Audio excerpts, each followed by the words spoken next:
And I believe we are live. Hello, everybody, and welcome back to another live stream here on Muptown Funk. I'm very excited. It's been quite a while since the last stream here. We actually did one over a year ago in May of 2024, so I'm very happy to be back here. Just going to be a very, very casual one. Just going to be talking, answering some questions. I wanted to get a video out this weekend, but I didn't have time, and I wanted to give the Disney vlog a bit more time to sit before I do another new video, so I thought maybe we do a live stream. I'm also home alone all night with nothing else to do, so I already worked for 2 hours today for a video on my main channel, so you know what? May as well, right? Hope you're all doing well. Thank you for joining us here tonight. Just gonna go for about an hour, maybe maybe a little bit more. So yeah, I'm gonna close the blinds next to me. Does that look better? You know what? I think it looks a little better like that. Sorry if there's noise in the background. Yeah, that's my air conditioner. It's like, it is insanely hot out. It's 80 degrees. That's, I guess, not as bad as it could be. It's supposed to be like 106 next week. I'm not ready. It's been raining all month. Nice merchandise. Yeah, I'm so impressed with the recent Sesame Street figures. I've been looking everywhere for the Count and have not found him. He was released like, I think earlier than he was supposed to be, and I looked for him then. Then he finally had an official release like 2 months later, and I still haven't found it. I've been checking Target literally every week. I haven't seen him yet. He is now up for sale on the Target website, and also I believe on the website for NECA, the company that makes the figures. I always check the back of the store where the more high-end collectibles are. Yeah, that's where they are. That's where the rest of the stuff NECA makes go. I only saw Ernie and Bert once, unfortunately. But I've been checking every week, and I'll get around to the Count since I think he should be readily available online. Target.com is awful. He's a Target exclusive for the most part, but he's also available on the company website. And Target store exclusives, regardless of what you collect, are an absolute disaster. They will sell out immediately, and then when they hit stores, they will ridiculously peg warm. Yeah, I saw Big Bad Toy Store has them, but I think they're selling him for like $5 more than retail, if I remember correctly. Which I guess I could buy. That's actually a tax write-off for me. Target exclusives are trash coming from a Marvel Legends collector. Thank you. I wanted to buy the Psylocke and Thanos 2-pack, but it's sold out immediately. I really wanted that Psylocke. As a Star Wars collector, it's also just a disaster. It's what they do, at least for Star Wars figures. I don't know if it's the same for Marvel figures, but for Star Wars figures, they ship entire cases of just that one figure. So if you're a Star Wars collector and you want to buy a Target exclusive that's a Star Wars figure, pro tip, just wait a few months. They will be on clearance for like $5. The last few Black Series figures I've bought, I mainly collect the 4-inch just because it's cheaper and I have more from past years, from before Black Series even started. If you're a Star Wars collector, just wait. Everything gets clearance down to $5. I wanted to get the Range Trooper from Andor they did recently. My Target has had an entire row of them that hasn't budged in a month. They'll be marked down eventually. But yeah, no, I wanted the Psylocke and Thanos. I've wanted the comic-based Thanos for a while. The problem there, since that is based on Marvel vs. Capcom, I wasn't a big fan of him having kind of the horns on the helmet, but I wanted to get the Infinity Gauntlet Thanos they did a few years back, and that was a really good figure, and this one looked close enough to that, and I wanted to get a Psylocke. I didn't pick it up And that's an item that's actually going to be really desirable, so that's going to be messy to get. Although I did read a leak last night that there is a new Psylocke figure coming for Marvel Legends next year, so I really hope that it's a single carded version repaint of the one. That two-pack being Target exclusive sank my heart. If you need a new Psylocke in Comic Thanos forever. Yeah, exactly. But there was a leak yesterday of a Psylocke figure. I'm not sure if... We don't know. It literally, the leak just said Psylocke. I'm really hoping it's a repaint of the one from the two-pack without kind of the video gamey colors. Maybe it's her current... Did they ever do Captain Britain? Psylocke? Maybe it's more... I know there's a Psylocke outfit that's current... Psylocke solo series that's currently running. Maybe it's the outfit from that. Regardless, if it's a Psylocke in her normal outfit, I'll take it. Instead of, I guess, getting the two-pack. Be cool if it's the Rivals Psylocke. There were Marvel Rivals figure leaks. Unfortunately, she wasn't one of them. I was a little underwhelmed by the Rivals figures that leaked. Moon Knight, who has a great design. I mean, everyone in that game has a great design. It was Moon Knight, Punisher,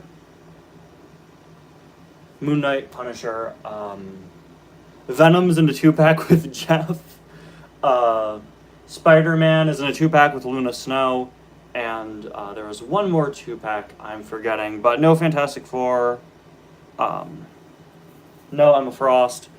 I guess like no more recent characters. Although there was also a leak of a figure for Malice, which is pretty cool. I hope it's not Marvel Rivals Malice. It's actually based on a collab Marvel is doing. It's based on a collab that Marvel's doing with Magic the Gathering, I think. Which is weird, but I think Hasbro owns Magic, so. But apparently there's a Magic, not Magic the character. Yeah, there's a Magic the Gathering Marvel card series coming out at some point this year. Which is funny, because I was at a comic shop today, and they were heavily advertising they're doing a Final Fantasy crossover. But yeah, there's supposed to be a Malice figure, which is cool, but I hope it's, like, a close enough design. Yeah, I thought Cloak and Dagger were listed for Marvel Rivals. That's who I was missing. In which case, I do hope it's them, because that's a great design. And then there were some other really good ones. There were some Avengers 5 figure leaks. There were a few more from Deadpool and Wolverine. Of all characters for that movie, they're doing the Henry Cavill cameo. So, yeah, there's some good stuff coming out for Marvel Legends. I'm excited for the rest of this year. It's not specific in the leak. Yeah, the leak I saw was just posted to Reddit, and they grouped them in with Marvel Rivals, but we'll have to see. I'll take a Cloak figure, though. A Cloak figure would be very funny, because he doesn't typically have arms. He's usually just kind of a head. He does have arms sometimes, but maybe I'm picturing the wrong depiction of him. Are there any images of the Magic the Gathering cards out there? I don't think they're out yet. But yeah, no, it's genuinely a pretty good time to be a Marvel Legends collector, except distribution isn't good of late. There are some good ones coming out this year I'm very excited for. I've been trying to get my hands on the Black Cat figure from the Spider-Man 2 wave.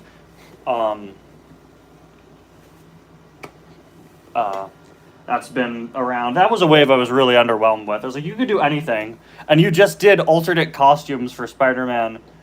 For both Spider-Men, and then you did one other character. I would have hoped for, Kraven for starters. I wanted a Harry Osborn Agent Venom. They didn't even do a regular anti-Venom, right? They only did the blue recolor, but I've been trying to get Black Cat. And I'm very excited for the third wave of X-Men 97 figures that are supposed to be coming out. I think Sunspot's in that. Morph is in that, who I really want to get. Also Emma Frost, which I have the Astonishing X-Men figure for her they did a few years ago, and I was never a big fan of it. I always wanted her original 70s outfit with the big cape and the corset, but the problem is the last time they did that outfit for her,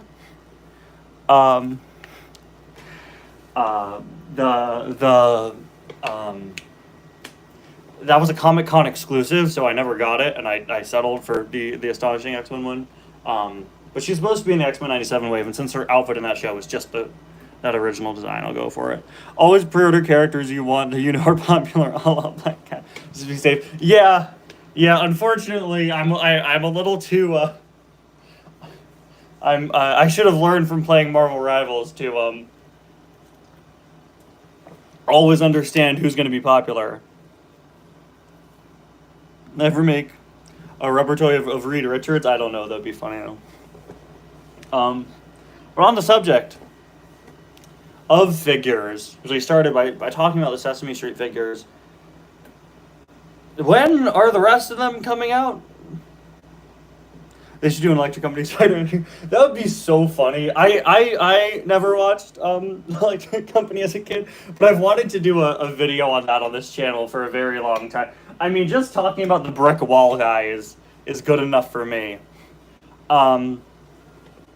But for the Sesame figures, I'm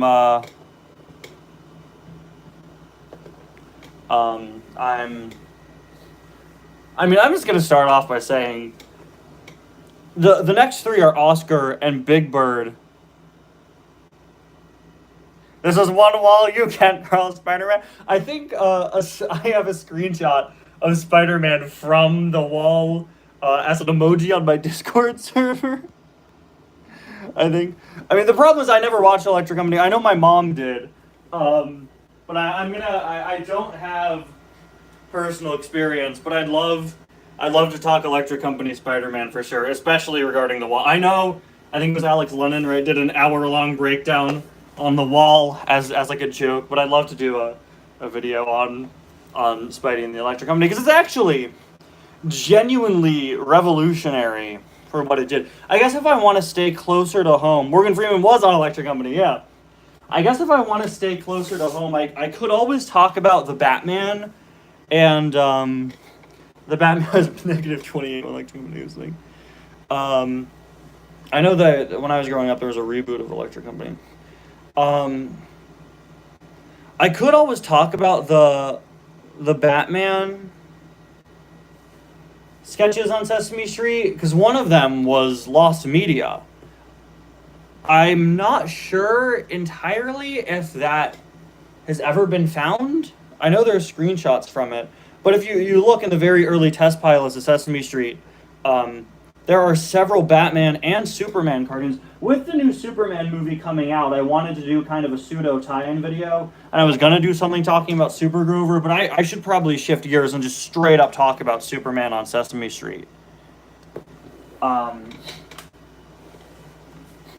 always forget Sesame Street Unpaved was an actual book. I just have the book, which is such a good book. Are there any other, more... I get requests. 847's the Wicked Witch, right? I get so many requests for that. That's genuinely... I think the issue is so many people have talked about it, and now it's been completely found. So I'm not sure if I will. It's just one that... I wouldn't say it's been done to death, but... I don't know. Everyone's kind of given their take on it. I have wanted to do a Sesame Street Lost Media video for a long time. What I've wanted to do more, and what I should really fast track to be one of my next videos, is not only do I think it's a really funny idea, I also think it would be a pretty big hit. I want to do a video on censored Sesame Street segments. I won't fully go into what I plan to talk about, but infamous stuff like the canceled Snuffy Gets a Divorce episode, stuff like that. General Lost Media video would be great. Yeah, a few months ago, I was working on an Ernie and Bert video, and I put up a community post asking people if they knew of any Ernie and Bert Lost Media, because when I was a kid, the Ernie and Bert barbershop sketch was Lost Media, and I'm not sure if it's still Lost Media. I remember the only YouTube listing was part 1 of 3, and the other 2 were in maybe German. And I'm not sure if the other 2 parts have been found yet. I'm not sure. You know what I could do if I want a Superman video? I could also talk about the Christopher Reeve Muppet Show episode. There are a lot of options for for Superman. I mean, there are so many references to Superman. I could do like a top 5 Superman references in Muppet productions. I'm just going through the Muppet Wiki. There's a Sesame Street sketch where David plays Superman. Wow, yeah, there are. Here's Slimy as Superman. There are a lot. Oh, they did Superman in an episode of From the Balcony. And there's the deleted scene with the guy in the Superman costume. Okay, I think I've got to do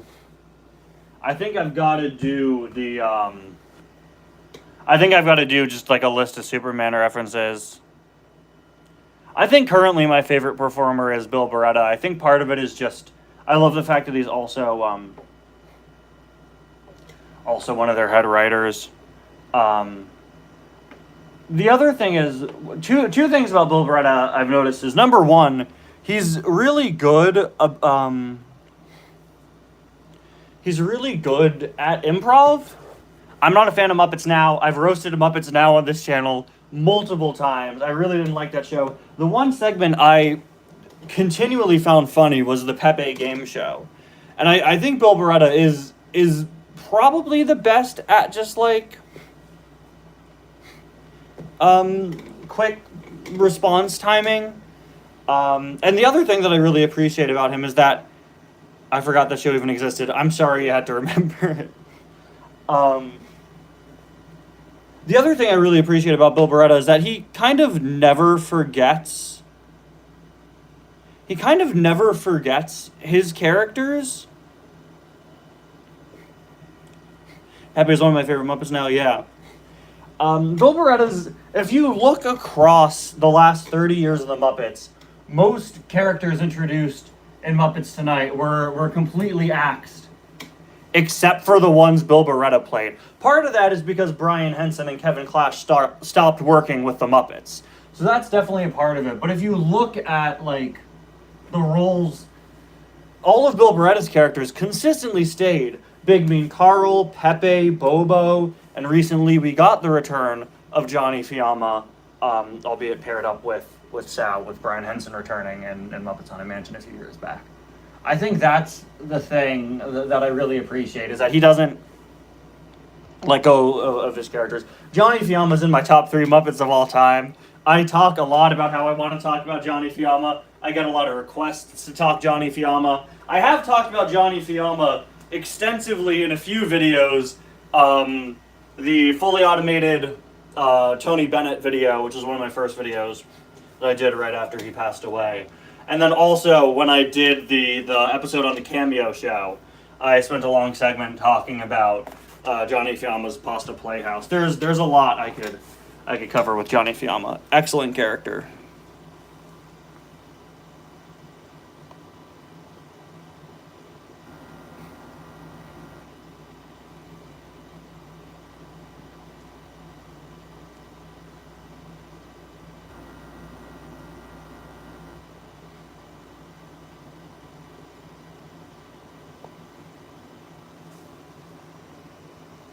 Welcome everybody. Thank you for joining in. Muppets Tonight is so underrated. I don't think it's for everybody. I didn't grow up on Muppets Tonight. But it's genuinely probably my favorite Muppet show. Which is weird because most of the significant Muppets are completely absent from it. And I don't know what it is that draws me to Muppets Tonight, but it's genuinely so funny. The entire show has just been dumped onto YouTube. Yeah, because it's not on Disney Plus for some reason. I'm sure I could find that reason if I looked into it. But, like, just check out Muppets Tonight. I revisit it very recently. Have you considered talking about James Gandolfini on Sesame Street? That's a pretty infamous one.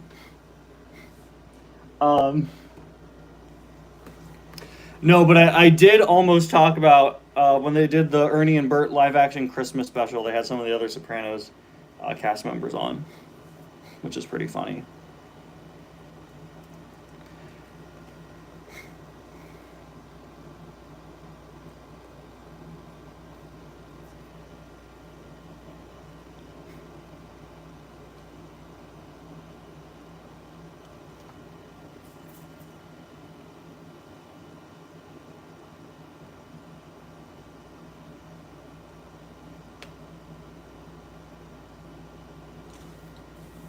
I think, I mean, the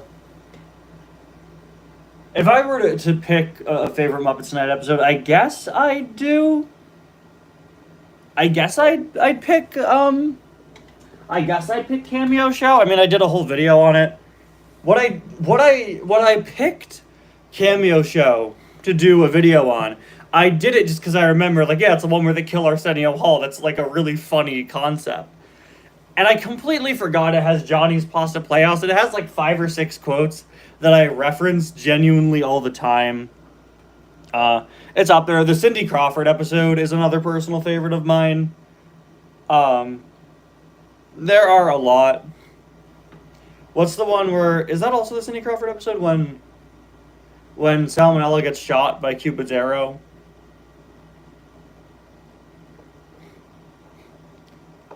For the original Muppet Show, I'd probably honestly pick the Star Wars episode. There are a lot of really great ones, but that's definitely up there.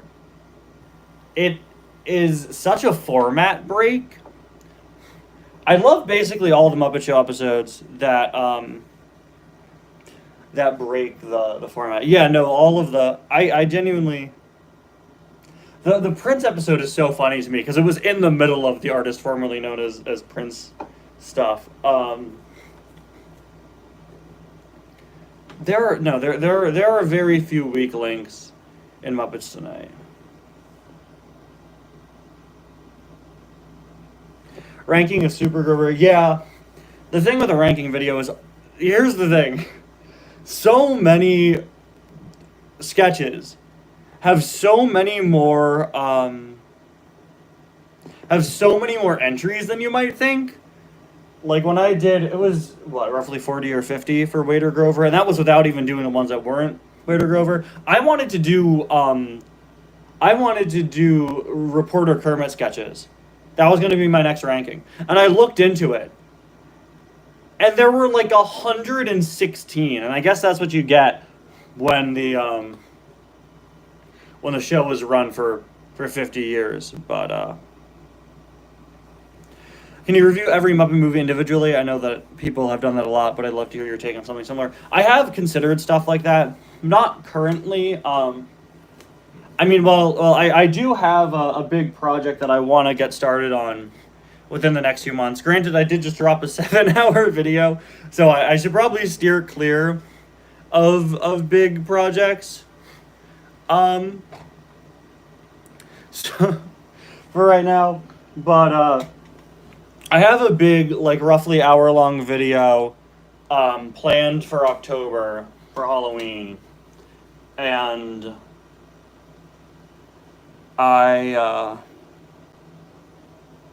one thing I want to do, like the next like big project you could expect to see, just generally speaking, I really want to do a retrospective on the ABC Muppet Show. It's just so messy and weird, and I don't know if I want to do it all. I think how I'm going to structure it is I'm going to do one part that's a review of the first half of the season, and then a second part that's a review of the second half, because there were major changes there. But I'm just going to go through and review each episode individually. Maybe like, I don't know how long it would be. I don't want to go super, super long. It's not like other retrospective projects I've done where there's like additional content to look at. Like for my main channel, I've been working on a retrospective for the Planes movies because I talked about Cars over there, and Planes is such a disaster, right? That I have a very long video that I've been working on for the last year now, and I have parts talking about, oh, these were the shorts, this was the merchandise, this was the stuff to tie in for ABC Muppets. Other than the pilot, which I think I have to cover. I think I have to cover the pilot. I was there when the pilot dropped. So, yeah, and then there are just like ads that I could look at, I guess. The thing with the ABC Muppet Show is I have such a unique relationship with it. I was 11 when that show came out, 11, 12. No, yeah, I was 11. I was 11 when that show came out. I was going through a huge Muppet phase from like 2013 to 2015. And so I remember I watched the first episode of that show literally on loop for like a week until the next one came out. And it's strange looking back. I rewatched the summer I made this channel 2 years ago. I rewatched that entire series in like 2 days just while I was working on other stuff in the background. And it's just, there are a few things that stuck with me that I hadn't noticed before. The first being the very obvious dirty jokes my young self somehow missed, that over the years I've just slowly come to realize, oh yeah, that was a really unfunny dirty joke. Nothing against dirty jokes, but there's a way to do it, and there's a way to do it in a not very funny way. And usually the Muppets do adult humor great, but that show just kind of doesn't. But the two standouts to me, whenever I talk about ABC Muppets in my channel, no, it's not even 25, it's like 16, maybe 13, 16. 16. Welcome, Cars Like Santiago. Hello, how's it going?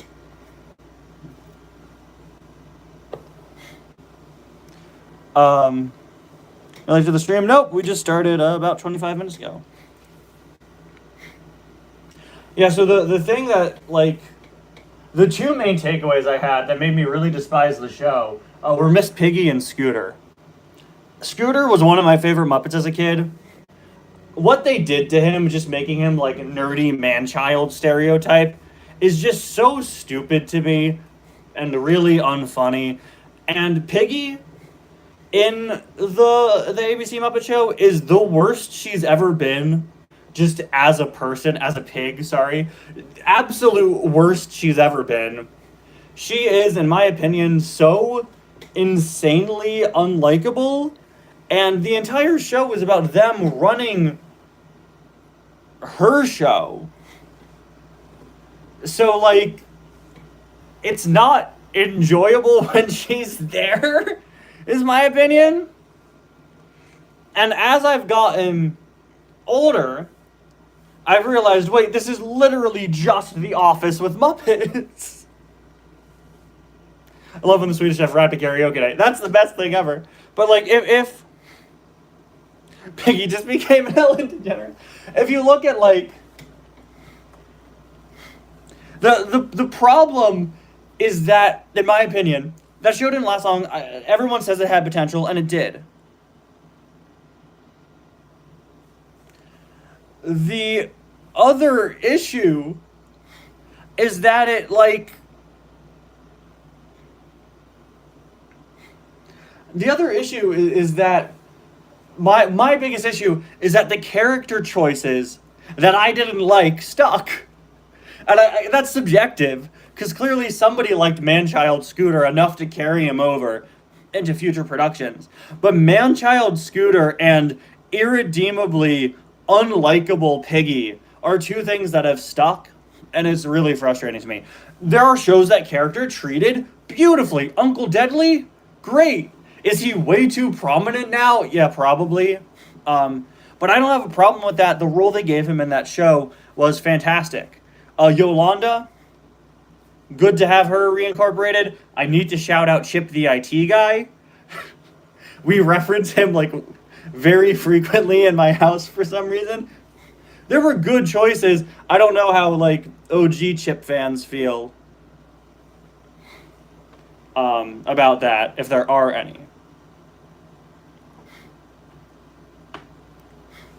Bobo carried the show with his Girl Scout story. Yeah, but the like, to me it was like too much of that show was also like, oh, adult issue equals funny. It's like the newsman is divorced. The newsman is divorced and trying to sell Girl Scout cookies. It's like, as funny as that is, if the punchline is marital issues, it's not that funny to me. Why was Walter not in that show? I don't remember the exact reasoning. I know I talked about it when I did the video on Walter. Well, it's true. Then Gonzo bought a condo. Yeah. And Gonzo and Camilla were broken up. Like, everybody It's weird. It's weird. It's weird. They just said something along the lines of like, oh, we couldn't really find a place for Walter, and if you look, like, I think that's stupid. If you look back, child property does adult thing. Laugh. I'm not the biggest Walter fan. He has its fans. I've always kind of felt in the middle, but I think Walter not being in the ABC show kind of put an awkward stain on his future. Because nowadays, whenever Walter shows up, I'm like, wait a minute, Walter's in this? Walter not being in the first Muppet production after the 2 movies he was introduced in causes me to be surprised whenever I see Walter now. Like, that's not how you keep a new character around. When Walter showed back up in Muppets Now and Muppets Haunted Mansion, I was like, oh my gosh, they got Walter back. That, because he wasn't in the last major thing that they did.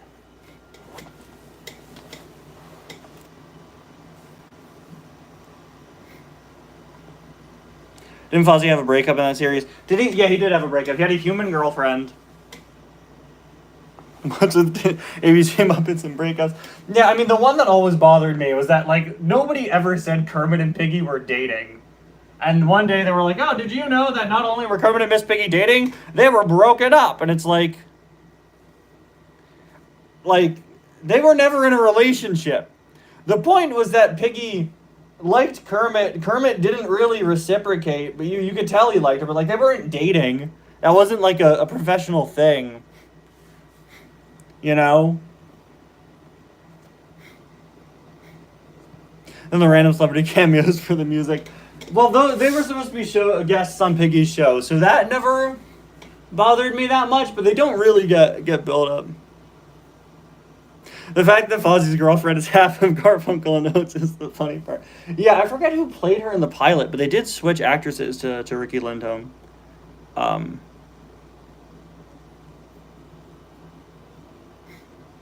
me go through the chat, see stuff that I missed.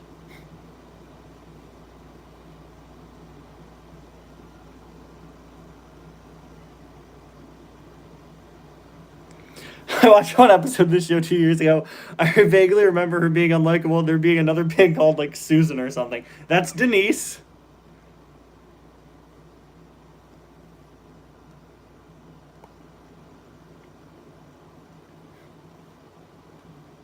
That's Denise.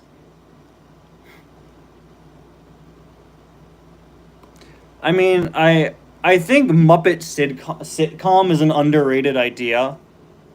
I think. But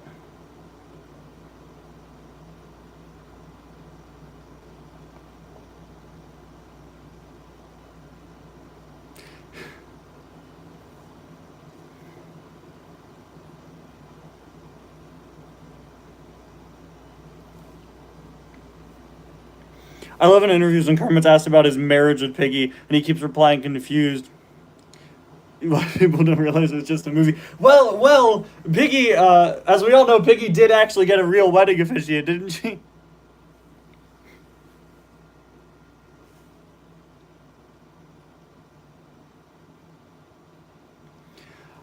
I also think the 2015 Muppet Show is tied up with the firing of Steve Whitmire, which doesn't help the show's reputation. Yeah, I get that. That's a good point, too. For me, I mean, that was just a few months later. They're distant enough in my mind. But I totally get that.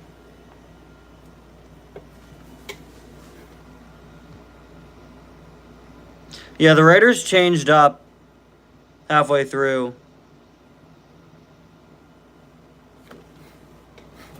In an attempt to make it more Muppet themed. The Steve Whitmire scenario is so loaded, and it's upsetting that it's still such a hot topic 8 years later, right? And it's just put this really uncomfortable stain on the Muppets as a franchise. I've seen many different viewpoints on it. I don't know where I land. If the guy was fired, he was fired.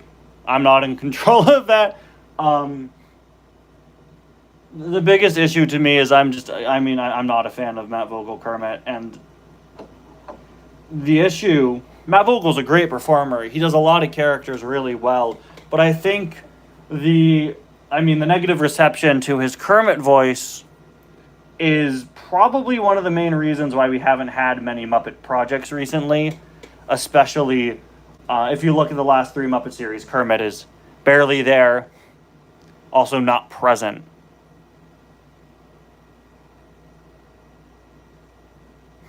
Constantine's the funniest thing to me as a man who knows very little about the Muppets. I don't understand how someone thought, let's make a movie about Kermit being replaced by an evil Sonic Frog. Yeah. Yeah. I mean, I'd say Peter Lenz could do a good Kermit. His Ernie has become pretty solid. I don't know. There's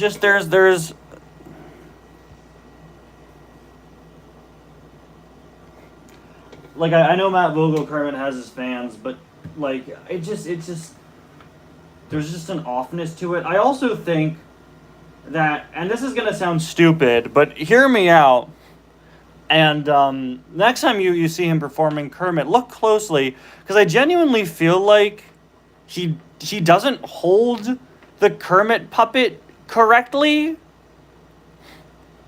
It's a little hard for me to describe, but I feel like his hand is always a little flatter in Kermit than other performers. I'm not sure. But like I think the good thing is that people who don't like Matt Vogel Kermit don't have issues with him, right? And I think that's good and that's a respectable way. He's a performer who performs several characters. If you don't like one of the characters he does, I'm glad to see that. For the most part, from the reception I see, people are usually like, look, I don't like his Kermit, but everything else is fine, which is good. Don't come after the performer, right? His interpretation of Jerry Nelson's characters are usually really solid. Floyd, Uncle Deadly, I genuinely stand by, is better than he was before. Floyd's really solid. His voice for the Count got really good. Like, I was not a fan when he started as a Count, and I went back and I watched some older Matt Vogel Count stuff, and I didn't really like it, but he's gotten really solid as the Count. And it's a case where I could understand it's not a perfect replication of the original voice, but he brings his own thing to it, which I think works. I almost said his Matt Vogel, he is Matt Vogel. His Big Bird is also very solid. I'm not the biggest fan of how nasally it is, but I think in my mind I forget how nasally Big Bird's voice typically is as well. So, I don't know. His Robin, I was never a big fan of. But Jerry Nelson has a very specific little kid voice that to me always sounds like an old man. So I do appreciate that Matt Vogel, and now the Peter Lenz Robin, they both did a bit more of an effort to make him sound more like a child, which I do appreciate.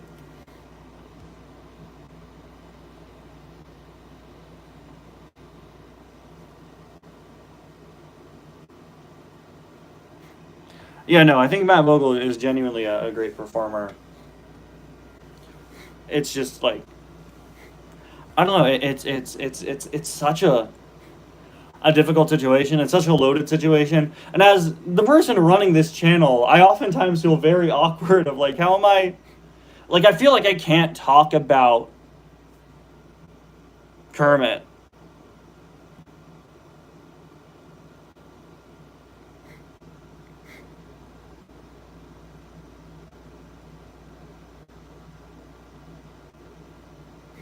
Come to think of it, what do you think of some of the other Sesame Street recasts? Prairie Dawn, I think, is spot on. Zoe, it's Jennifer Barnard as Zoe now, right? I feel like Zoe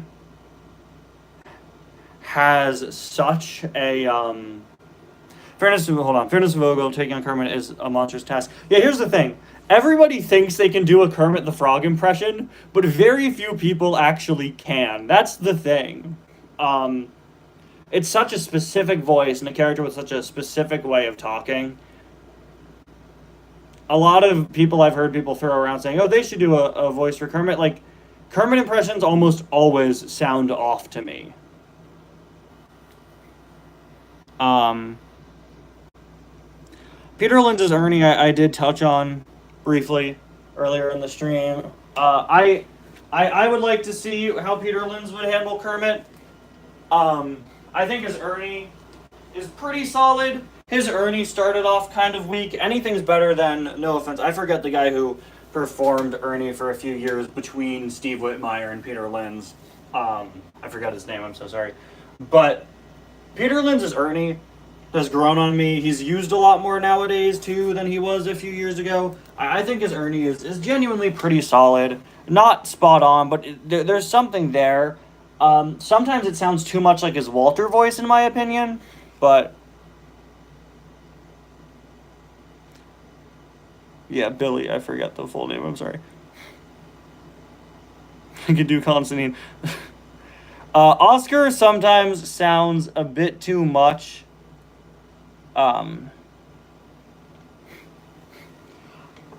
Eric Jacobson's Oscar sounds a bit too much like Bert to me sometimes, but his Oscar is just fine. I'm actually not a big fan of the current, Goodbye, Cars Like Santiago. Have fun watching terrible Lego show from 15 years ago.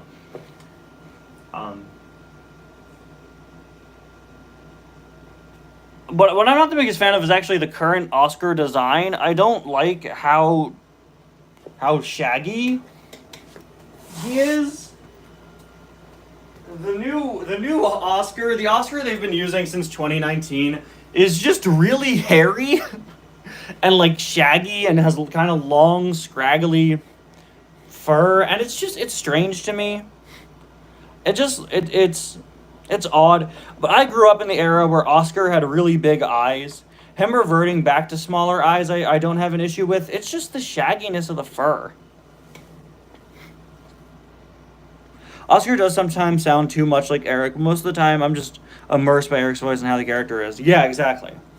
Like with Peter Linds's Ernie, there are times where I'm just like, that's just what Walter sounds like.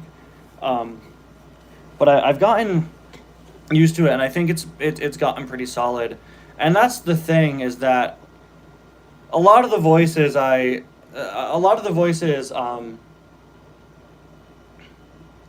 of start out weaker and get stronger with time. I haven't seen that with Matt Vogel's Kermit, but also he's been used so little since the recast, probably because of the controversy regarding it, that I feel like after 8 years, I still haven't fully had time to adjust, you know?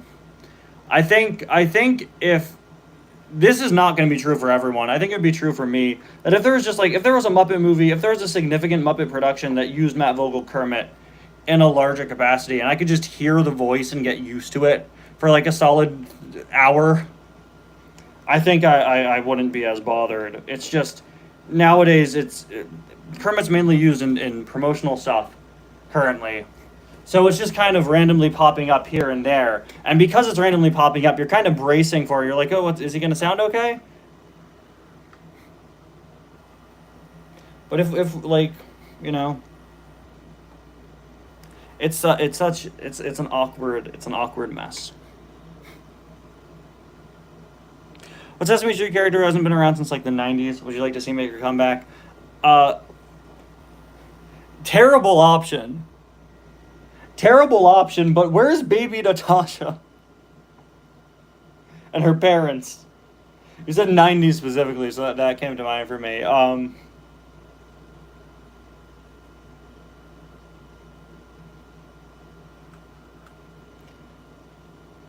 There were a lot of really strange, I don't know, I mean, the Around the Corner stuff was something else, wasn't it?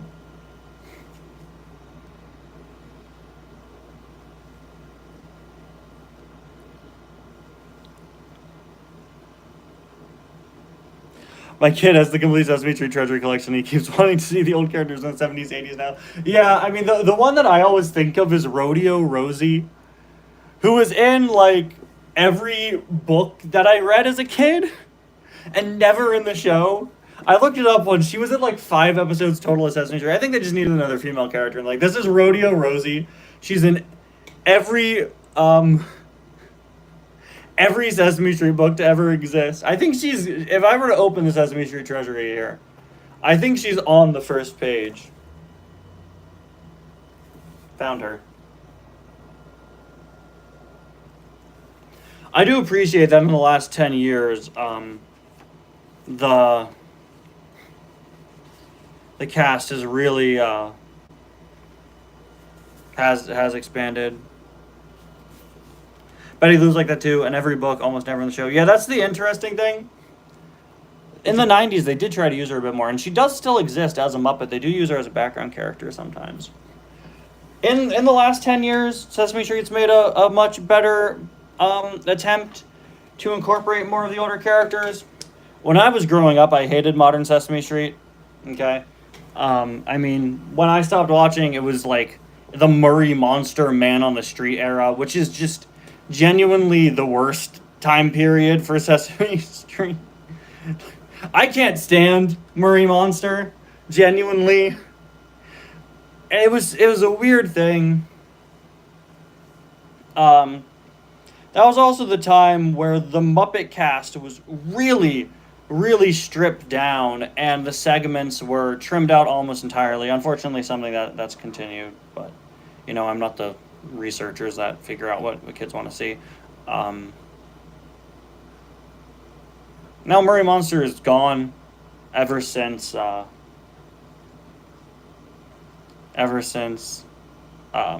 Mazzarino left as the writer.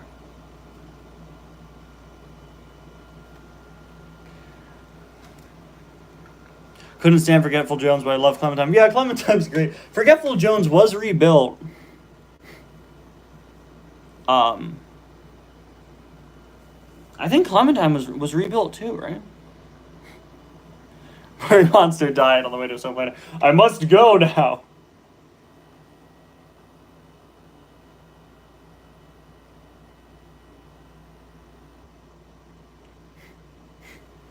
The funny thing with Murray is, from what I've read, I think it's written on his Muppet Wiki page now. They have completely no interest in recasting Murray or bringing him back. His puppet was actually sent off to a foreign international Sesame Street co-production, I believe. I got caught in a rabbit hole for some reason a few weeks ago of watching miscellaneous clips from Sesame Strat, the Dutch co-production of Sesame Street. I don't speak Dutch. I have a good friend from the Netherlands, and I sent him miscellaneous clips, but for some reason I just kept watching it. His sheep sidekick shows up on the show from time to time. Yeah, she does. Papa Bear's been recast. Okay. But Murray was kind of his brainchild, right? His own creation. Yeah, Super Grover 2.0 is so weird. I know we were talking about doing a Super Grover video earlier in the stream. If we do, I don't want to talk about Super Grover 2.0. It's really strange. It was very much like the MCU just started. We need superhero on Sesame Street, and it's really funny. Why did Elmo's dad stand and watch when Larry David strangled his son on live television? The fact that I didn't make a video when that happened, I don't know why I didn't. Terrible move on my part. I don't think I was doing Sesame Street videos yet, actually.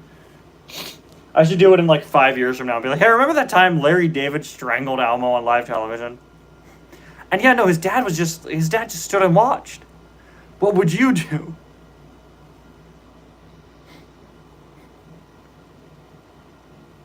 Shout out the Countess. I wanted to do a video on the Countess once.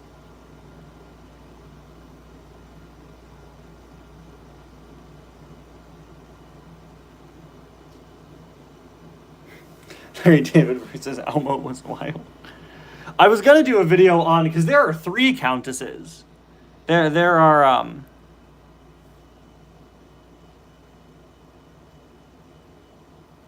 I'd love to see the Canadian Sesame Street characters come back, not Sesame Park. Actual Canadian Sesame Street was a thing for like 30 years. Yeah, sorry, 20 years. I always found it interesting that can't even, like, it's nice that they just let every country be like, hey, do your own Sesame Street. Yeah, I wanted to do three. Sorry, I wanted to do a video on the Countess because there are three of her. There's the main one, which is his wife, despite the fact that she looks uncomfortably like the Count. I guess they all do. There's the one that was his cousin, right? And then the one that the one that counts backwards. Thoughts on the current Muppet of the Week? Just the thing as a whole. It's been fun to see who they choose every week, but I wish they made a video for each one. The videos they have been making are disappointing. They rarely ever discuss the character itself. I think it's Scooter this week, though, which is nice. When Elmo's dad and Larry to throw hands. That would be an insane fight. I think Elmo's dad would win. Let me just look up. What are the... There are three... Countess. Yeah, so Natasha von Numeral is the main Countess.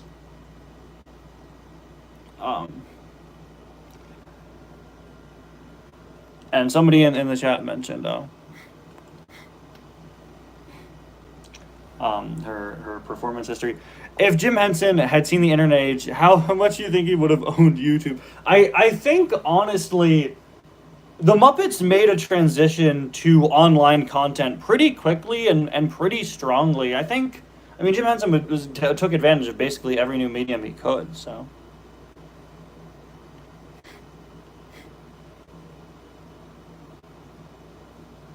Wait, the current one is a penguin conductor from Muppet Vision? No way! Muppet Vision a reference post-closure? My boy Nicky Napoleon got in? Good for him.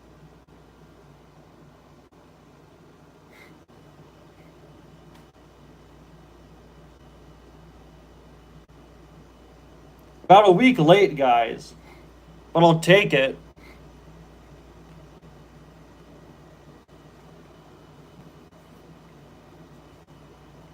I learned in the last 12 hours of editing my Disney video that penguin had a name. They're letting anyone in. They let Skeeter in! Oh yeah, it's Nicky Napoleon. Oh, that's funny. I really appreciate that. That's funny.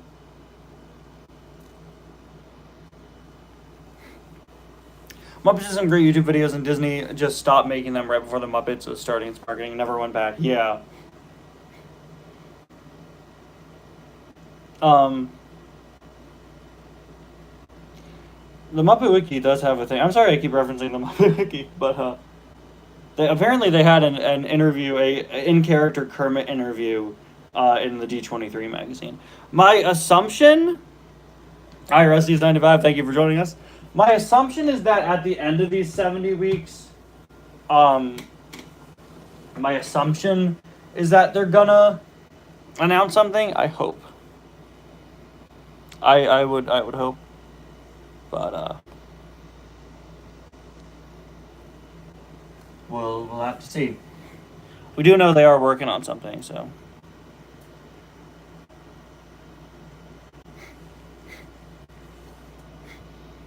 Anyway, back to what I was saying with the Countess. There are three of her.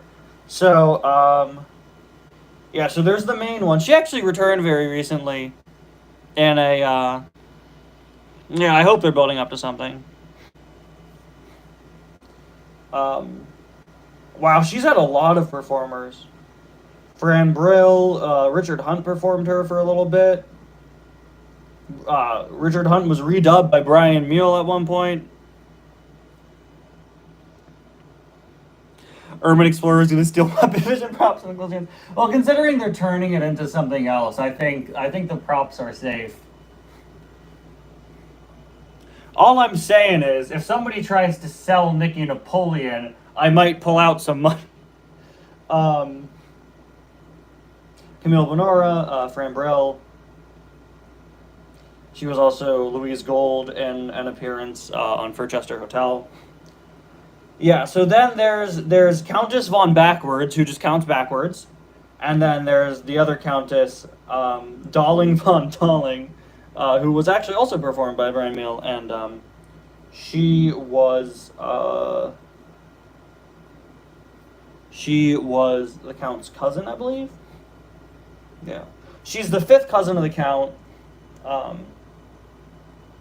While the Count is away attending to a counting emergency in Transylvania. What do you think a counting emergency correlates to?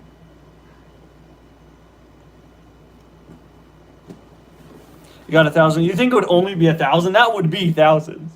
If somebody pulls a buzzy on that on Nicky Napoleon. I was thinking a lot about the stolen Buzzy animatronic recently, and I considered doing a video on it. But it's been talked about to death, and Jenny Nicholson did it. And if Jenny Nicholson makes a video, I think the rest of the internet has to agree unanimously not to touch on the same topic. I don't want to talk about Buzzy, I guess. But I'm pretty sure to this day, nobody found that animatronic. I think the guy is still gone. I believe. For those of you who don't know, and I want to say 2018, somebody stole an animatronic from an old Epcot ride. I think it was Body Wars, right? And he hasn't been seen since. Poor guy.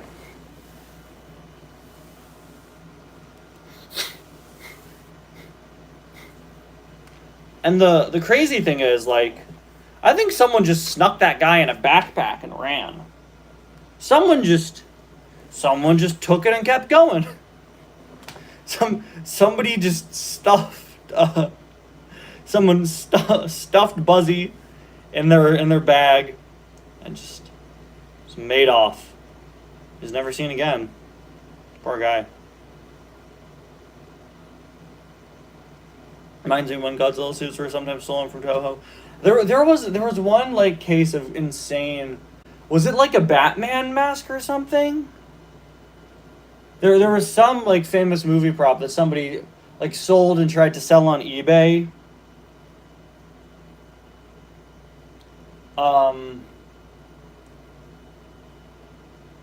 You know what? No, what was it? I don't remember specifically, but I read somewhere. Shoot, what was it?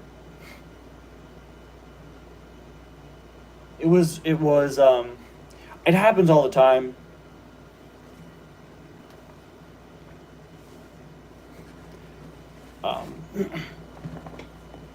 And it happens to the most random things. I remember once hearing that like Skrillex had like a laptop stolen when he was on vacation in Italy, and it lost a bunch of remixes he was working on. But it's okay. He ended up in Wreck-It Ralph, and he made, like random stuff gets stolen all the time, unfortunately. Buzzy has to be one of the best examples. I think Bright Sun Films, great channel, I think he announced a series about things stolen from the Disney parks, which I'm very interested to see.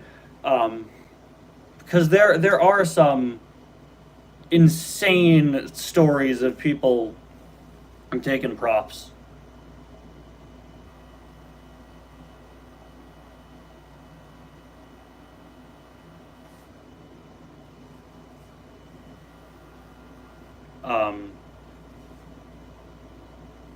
Yeah, no, there's some people. And yeah, I do think that was a Batman mask. But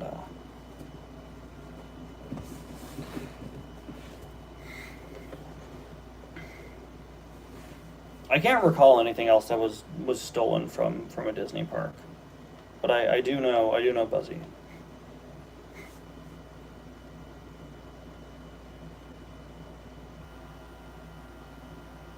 I wonder if any Muppet props specifically have been stolen. I think one of the years they did Muppet Fest, someone stole something. If I remember correctly. Stole like Fozzie's hat or something. I'm not sure. Or like Miss Piggy's wig. Remember when Miss Piggy's hair was brown? That was interesting. There are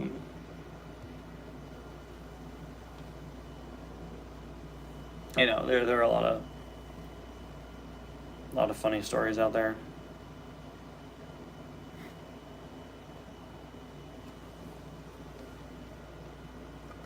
Somebody stole Wilkins and Wonkins.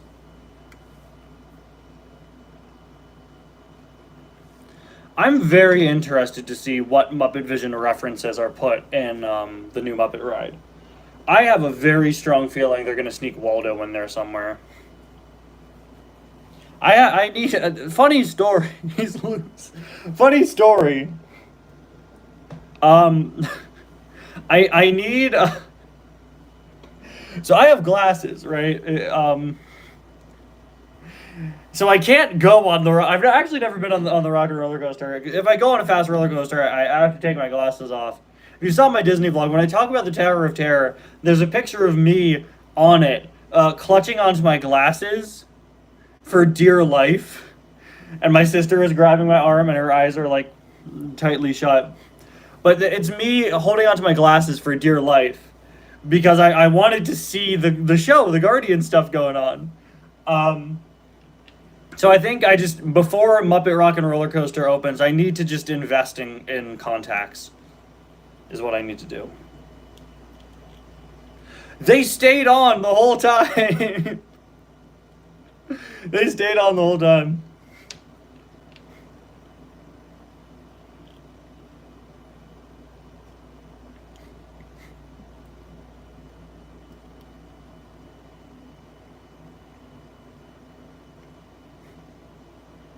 You know, the funny thing is, I was talking to some of my friends about this. They just announced in California, so Muppet Vision's gone and is being replaced with Monsters Inc. In California, they just announced that Monsters Inc. is closing to make way for the Avatar land they're doing there. And I feel like that's just really funny. But I also kind of feel like they should have announced the closure of the Monsters Inc. ride. They should have announced it around the time Muppet Vision was closing, and it would have softened the blow from the lens of, like, grand justice. You know? From the ground of vengeance. For all of us to go, ha, that's karma. That's what you get for getting rid of the Muppets. Now you gotta get rid of a Monsters Inc. That ride is such a disaster. That was, like, easily on the chopping block. If you were to give me a top 5 rides in Disneyland that they were probably going to close, I'd probably put Mike and Sully to the Rescue up there. Not that I didn't like it. The issue is that it used to be Superstar Limo and was a very hasty retheme. And it's sad because that's why I love it. It's so obviously the worst Disney ride ever. But they decapitated Jackie Chan and turned him into an agent for Monsters Inc.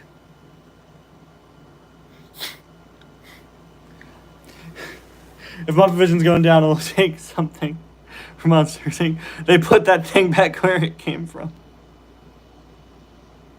Or so help me. Or so help me.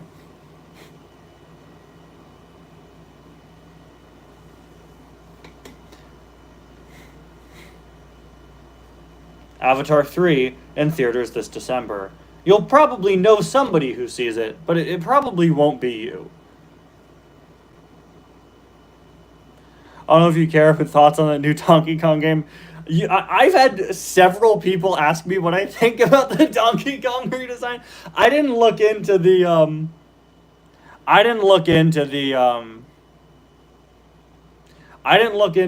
direct they did the other day, other than Child Pauline, which leaked beforehand. I don't know how I land on the new Donkey Kong design.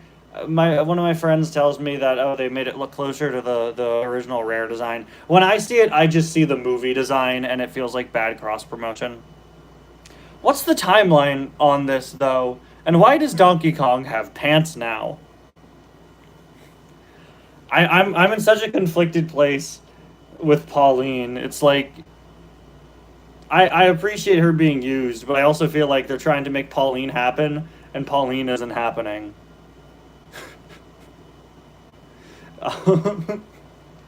Great singing voice, though. Yeah, Child Pauline looks too much like Adult Pauline, in my opinion. It just looks like they shrunk her. It just looks like they shrunk her. But, I mean, she does look younger. Pauline is typically depicted as older.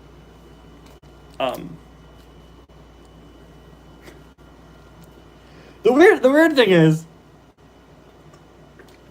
Number one, while we're on the subject, I haven't seen a single Switch 2 in a store. Either Pauline is DH or that Pauline is a child of Pauline. Am I making sense? Classic Mario logic. Pauline happened in 2017 and kind of tagged along for the Switch era. Yeah, like I don't know. I'm not sure how I felt about the art style shift since Mario Wonder. Mario Wonder is a beautiful looking game, but I was very surprised to see Mario Kart World keep its art style. I'm not the biggest fan of the Donkey Kong redesign. I'm sure I'll get used to it, but it is kind of random. Um, and I don't know, like something about some of the character proportions. My GameStop said they got 165 in. We went there the weekend it came out, just because I was buying other stuff. Some of the new character proportions are ever so slightly tweaked, and it's a little strange. Mario feels a little more compressed. I'm bothered that Rosalina looks noticeably shorter when she's canonically like 7 feet tall. Yes, that's canon. She's like 7 foot, and she was never scaled realistically. But no, I never really looked into Mario Kart World. I was super busy just with personal stuff. So I never really fully even looked into Mario Kart World. I'll buy the Switch 2 on sale. I'm gonna wait for a game I'm more interested in. But the playable characters in that game are so funny. It's like, I know everyone made fun of the cow, but I looked at the full character roster the other day. It's like the crab,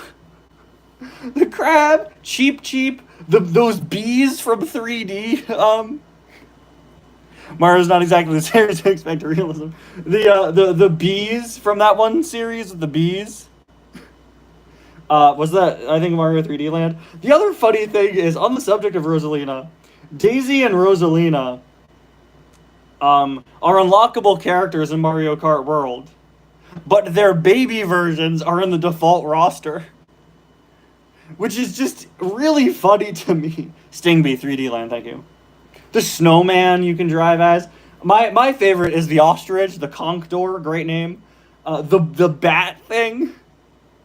It's called the cataquack, the duckbill thing from Mario Sunshine, and the dolphin, and the coin coffer.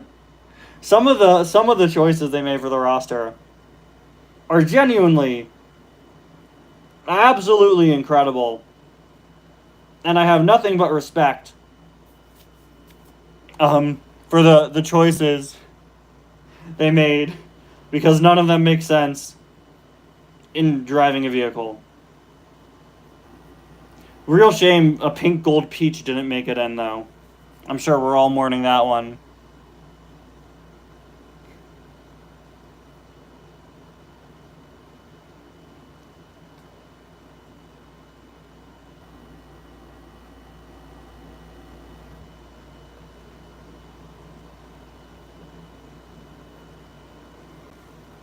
Some of these,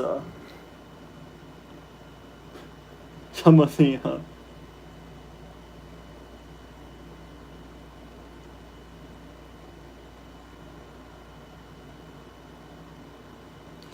it was so funny to me how much people hated Pink Gold Peach.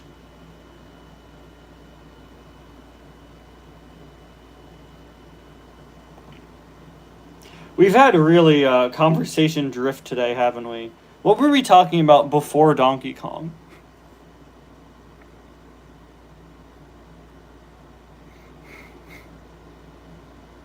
Oh, right, Superstar Limo. Yeah.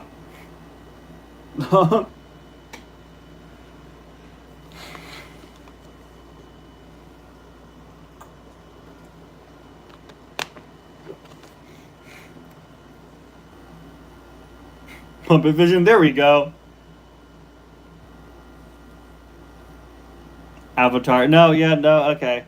We were talking about a variety of things. Okay, I think I'm going to wrap up the stream in maybe about 15 minutes, just so you guys know. Thank you for joining. But, in other news, I'm going to start work on a new video soon. It's hard to describe, but I have a lot of videos in the works right now that I'm very excited for. Like I said, I need to kind of fast track that Superman idea. Something Superman related in time for that movie coming out. And then the channel's anniversary is like... the channel anniversary is roughly around then. I'm not sure if I'm doing anything. I might do another catch-up video, but there's not really anything I've talked about that I want to address in a catch-up video. Because those are for me to kind of provide updates or clarification and stuff. But I can't really think of any. The only thing I genuinely want to mention is a catch-up for the Lady Gaga Holiday Spectacular video. There was an interview with her a few months ago where, you know those lie detector test interviews? They had her do one of those. And they showed her a picture of Kermit from that special, and she talked about it for a little bit. And I just appreciated that being referenced in 2025. That was really the only thing that I could think of in the catch-up video. I don't really have much to catch up on, so I might skip the catch-up video this year. I don't know if I'll do something else for the channel anniversary then, but my next video is actually going to be a Muppet Deep Dive, most likely. It's a very obscure character. In fact, it's the most obscure character that I've ever covered. Although I will say, I left a hint to said character in the background of this stream. But it's super obscure. It's super obscure.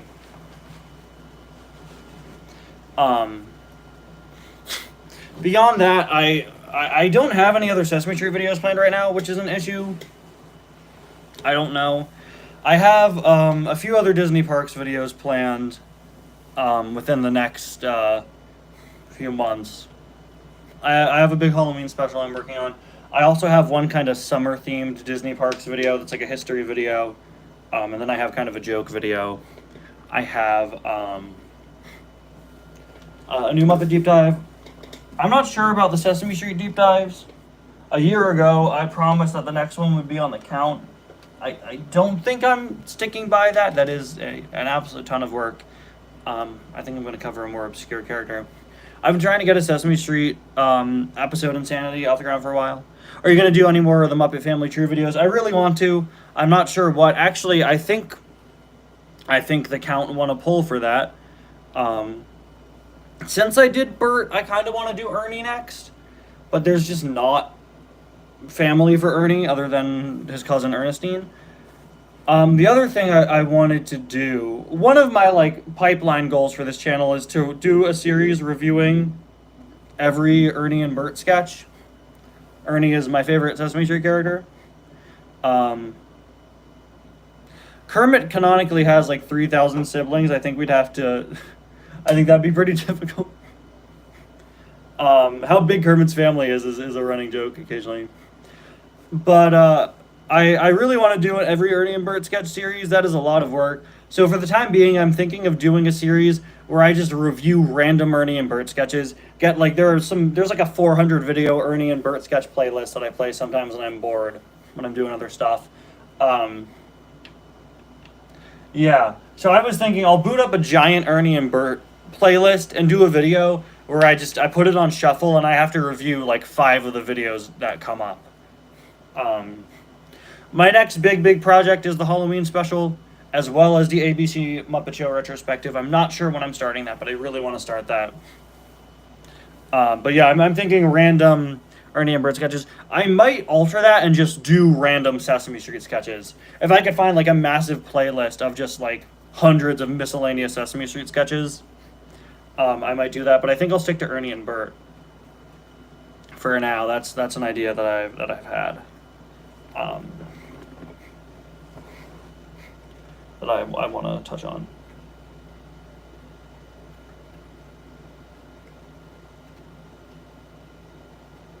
I could do that as a live stream. That could be a fun idea. For copyright reasons, just in case, I think I'll stick to it as a regular video. But to just have it be random ones that Just the first 5, and whatever it is, I have to do an analysis.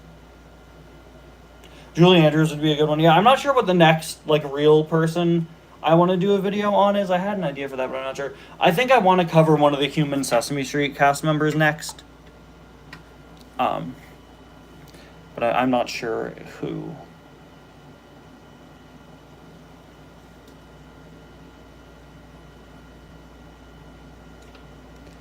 So many of them were on the show for such a long time, so.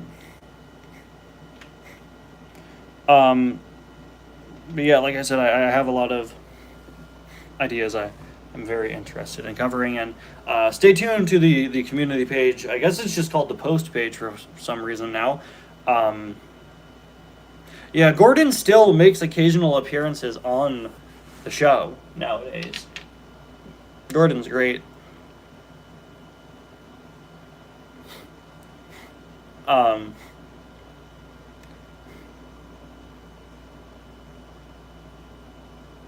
Maria and Luis would be cool to cover out of Sesame Street Humans for the longest time. I thought they were actually married IRL. I think we all thought that. Bob McGrath is interesting as a person because he had a massive music career in Japan, which is so fascinating. I think my mom has told me that she owns the Bob Sings EP. I have to go to my grandparents' house and see if I could find that. I should do another one of those Muppet merchandise shorts because I know some people with some interesting stuff. The Dr. Teeth tambourine I did a video on was actually my aunt's back in the day.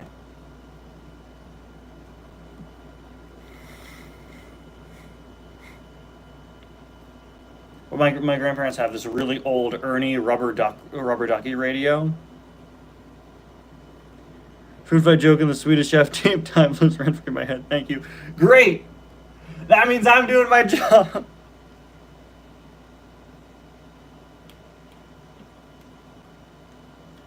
I think I had the Bob record when I was a kid. Yeah.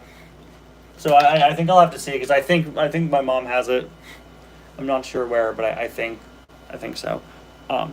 And it's okay, you're not aging yourself. Records are in again. I'm sitting next to my sister's record collection right now. Wow.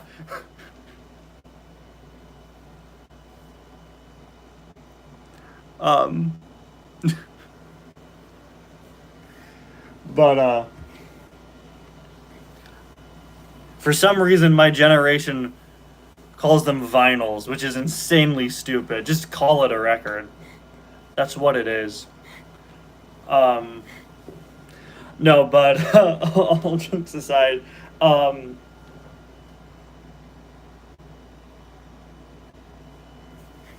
the thing is, like, I've been trying to inject more comedy in my videos recently. Yeah, for the record.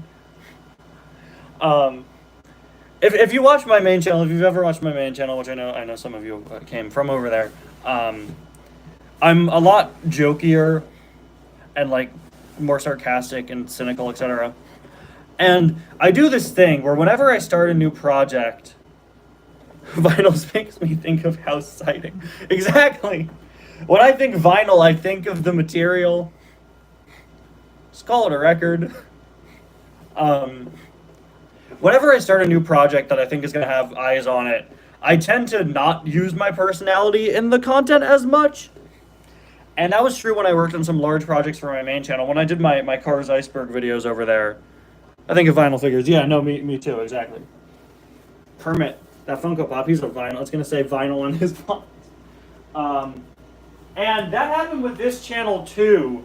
And for whatever reason, it just took a little bit for me to comfortably be like, no, I want to make weird jokes on this channel. And I think I'm at a point where I'm doing that. And I think I've had some funny moments, especially in the Disney video, which is a huge video, but I think there are genuinely some pretty solid jokes in there throughout. And the thing is, when I'm doing long videos like the Disney video, eventually I get really bored in editing. Like, that was a 7-hour video. I edited all of that except Calypso. My editor did maybe 10 minutes of it. And you can see the amount of times I do visual jokes in editing in that video. Like, there are a lot. I've had a very funny experience. My entire family wanted to watch the Disney vlog with me, so we've been like segmenting it out and watching it over the course of several nights.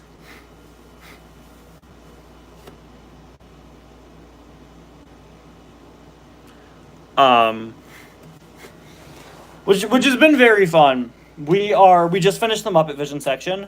Where did we stop? We stopped at I think we stopped at Winnie the Pooh. Around there.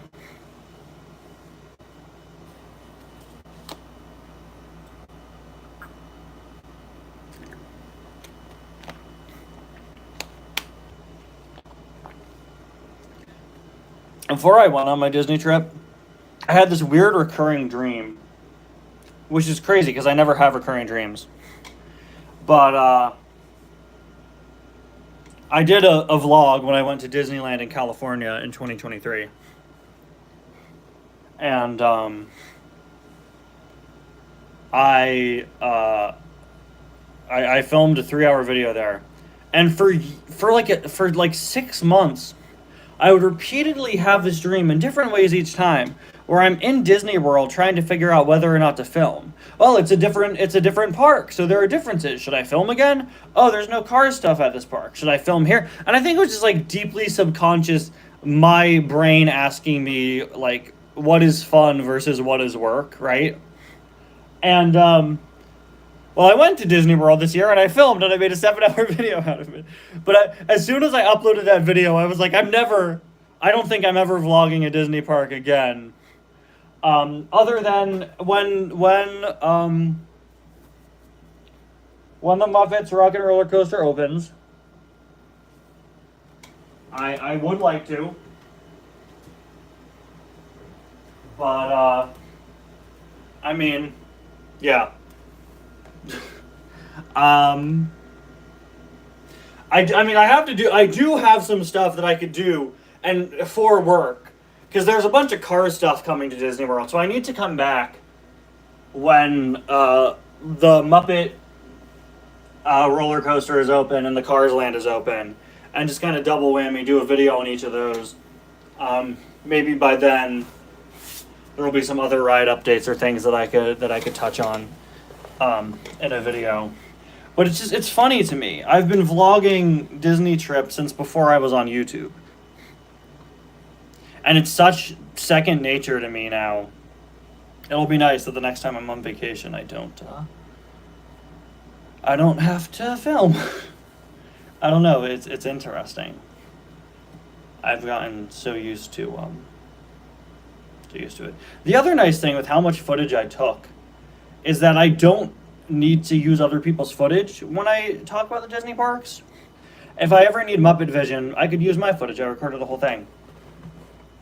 If, with all the ride footage I took. And that's nice. You've seen that. Several of my videos in the last 2 months have used my own ride footage. Which is nice. A lot of people record Disney ride stuff. So there's a lot of citing I usually have to do. Disney Vacation, camera always in hand. You should see my ride photos. You should see my ride photos. They made me, honestly, like, I love filming, and to me it's part of the enjoyment being able to document it and turn it into this big video. But you should see my ride photos and the times I'm just holding a phone in them.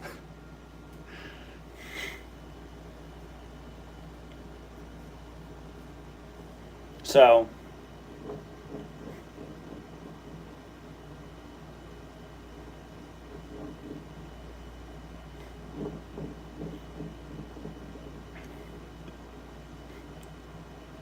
I don't know, it's pretty funny to me that me liking to film my vacations got like weird and deep and existential, and I had a dream about it.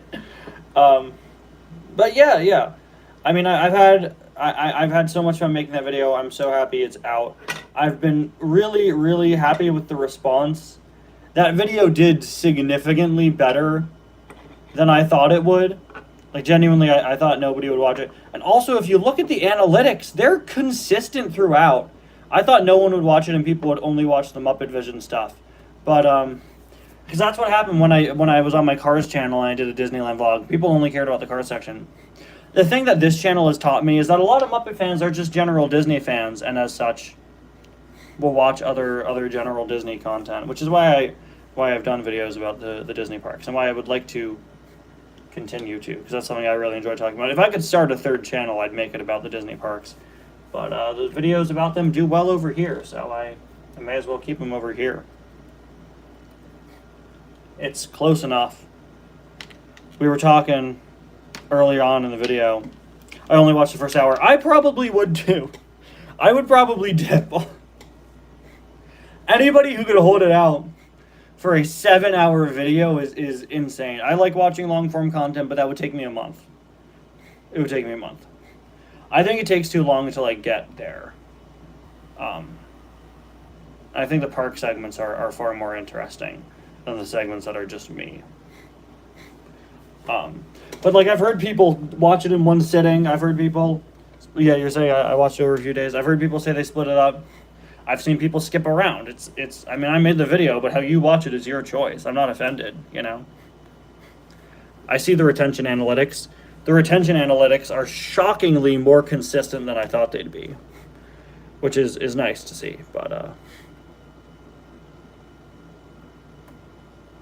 Yeah, so... I mean, we talked about doing a video on the Electric Company Spider-Man earlier on. What I love about this channel is it's not as restrictive as my main channel. There are a lot of overlapping topics my audience is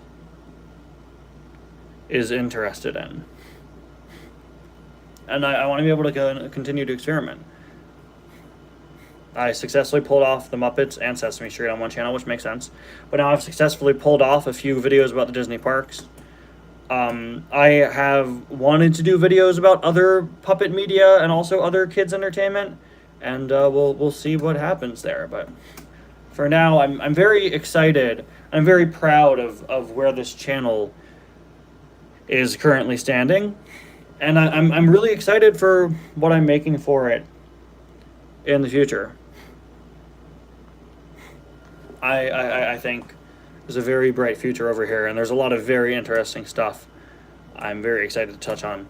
Over the years, I've really struggled with giving this channel a consistent upload schedule, balancing it with my other channel and just life in general. And I'm very happy to be at a point where this year I have been doing pretty consistent releases, and that's something I'm very excited to keep doing, because I really do love what I have over here. But with that, I think I'm going to wrap it up. We've been going for a little bit under an hour and a half, so I'm going to head out. Thank you all so much for watching this live stream. Something obligatory channel plug, something advertisement, something like and subscribe. No, seriously, thank you all so much for watching this live stream. And like I said, stay tuned, because I got a lot of fun stuff coming up soon. Thank you all so much for watching, and I'll see you guys next time. Bye now.